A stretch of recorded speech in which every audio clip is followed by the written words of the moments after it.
In 2008, any guesses on the percent of homes that sold that were distressed? Paul, any guess on a percent of homes in distressed, like foreclosed? Well, not behind on payments or just having short sales situation, behind on payments, needed to get out from under it. Well, 2008 it started. In 2009 and 10 were probably more, right? We go to 2008 just because that is the benchmark, yeah. But that was the beginning of the decline. I have no guess. I'm going to say 35%. Ooh, that's a good guess. Shannon? I love a guess.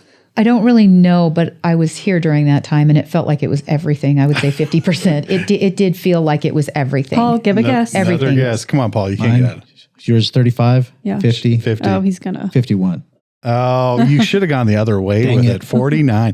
It's 45%. Holy cow. Almost every other home, Shannon. That's how it felt. Felt that way. Yeah. Like every other listing we had was like, oh my gosh. Yeah. These they people lost are their job. underwater. They've already moved out. They're 4 payments behind. Yep. It felt like it was every home on the market. Short sales wwere just left and right. Like you had to understand and be able to navigate short sales. Otherwise, you just couldn't navigate the market. I mean, it was just part of commonplace. At this point, I haven't even seen a short sale in so many years. I probably wouldn't be too sharp on handling one, but back then it was all of them. I have one on the market right now, so we can learn together. Yeah, I need a refresher. It's been a long time. What a horribly sad time to be working too, just like mentally. You know what? It was very defeating because coming off of, maybe, the 2002 to 2005 where the market was really good and you were a rock star. I mean, you could get anybody into a home that came to you and anybody that needed to sell, you could sell their house. I mean, you're going to sell it within 30 days. We were rock stars. From going from that to being able to all these people calling you back and wanting your help again, and you're just defeated. And I have no market to sell your product in. That was a whole different curve in our that's why so many realtors left. It was very disheartening. Yeah. It was very disheartening. Do you guys anyone know what your credit became a thing? Because it wasn't it after? Yeah, it was the Dodd-Frank Act that kicked in after the fact, and really put some lending guidelines into place on a federal level that really brought forward the credit component, the DTI, really enforced a lot of those things that should have been enforced before. And in New Mexico, actually, it took and threw owner finance into the Dodd-Frank Act. And we fought and actually got it removed because it would have forced owners to qualify buyers if they were selling them a home on owner finance. Remember that? Yeah, and that is so unfair. That's the whole reason in doing owner finance is that two capable people can decide amongst themselves how they want to do business. And now to force them to say, no, you're going to follow. I mean, I understand following certain lending laws because there's certain fairness involved. That was But they did work it in, and I think they worked it in an appropriate way in the sense that if I'm selling 3 or more homes on an owner finance in a year, then do I have some culpability there? Do I have some responsibility to be able to make sure that these people I'm selling homes to can afford afford the payment? Because it does turn into, let's say, when we talk small, 1, 2, 3 in between people who live in the same town, and you could turn that into a bank situation really quickly where these huge corporations come in and they go, we're just doing owner financing. But really they're acting as a bank. Yeah. So I can see why there has to be some restrictions. So they threw that in there just to protect the consumer, but not inhibit the homeowner who needs to sell on an owner finance. So that was one of the key things. Do you know what the interest rates were back in 2008 versus today? Any guesses? I bought mine at 5.5. Good guess. I really don't know. Aspen? I would say... Throw it out there. I was going to say... Okay, I'll say what I was going to say before I heard Paul's. I was going to say like 10%. 10%. Which I now know is high. Too high. But that was my guess. I'm sticking to it. That's right. You only get one. You were and in your credit, I mean, you were still in what, high school then? Middle school. Middle school. I was in 8th grade. Middle school. Holy cow. Okay. You were in 8th grade and we were selling houses. Wow. I'm over there like thinking about buying my first car. My parents are going through like yeah, crisis. Holy moly. Didn't know all that was going on, to be honest. Was NSYNC still a thing? And yeah. Okay. Backstreet Boys was more popular. Oh my gosh. Okay. Shannon, what was your guess? I don't really remember. I would say around 5. Around 5? Okay. A little bit higher. It's actually 6.17 to 6.19, which is almost identical to today. The average 30-year mortgage is 6.17% right now in America. So there's definitely some similarities. I can see why people are saying this feels very much like 2008, but there are some big differences. Now here's a guess.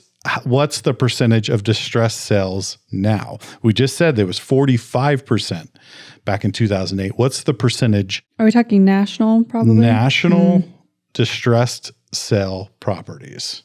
What percentage? I think under 20%. I think the average default on FHA is 10. Okay. So I'm going to say 10.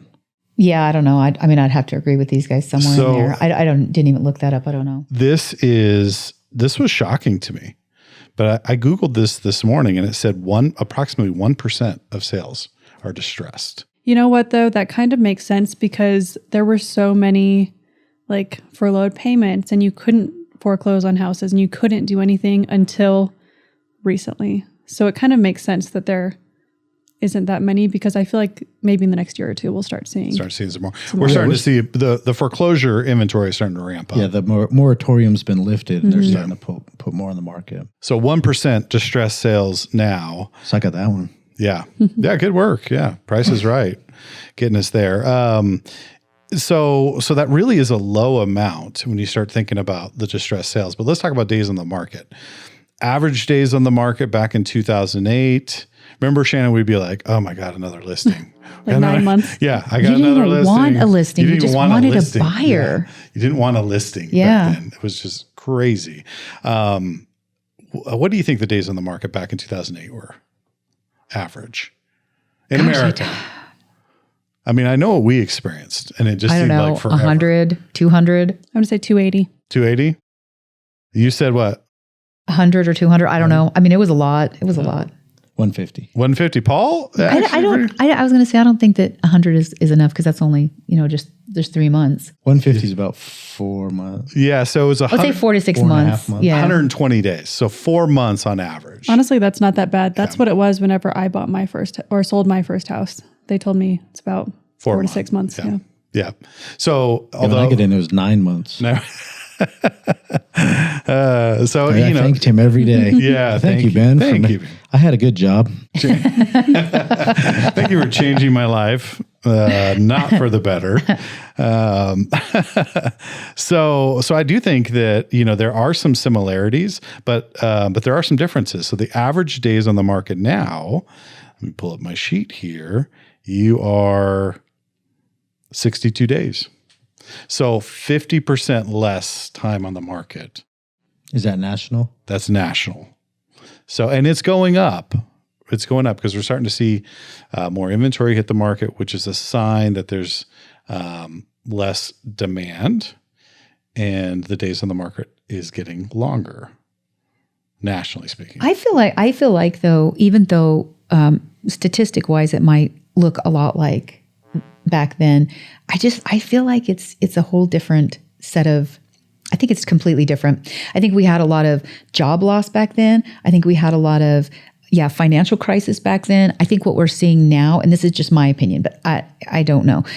I think what we're seeing now, the difference is that prices, we talked about this, prices have run up so much that we've cut a lot of people out.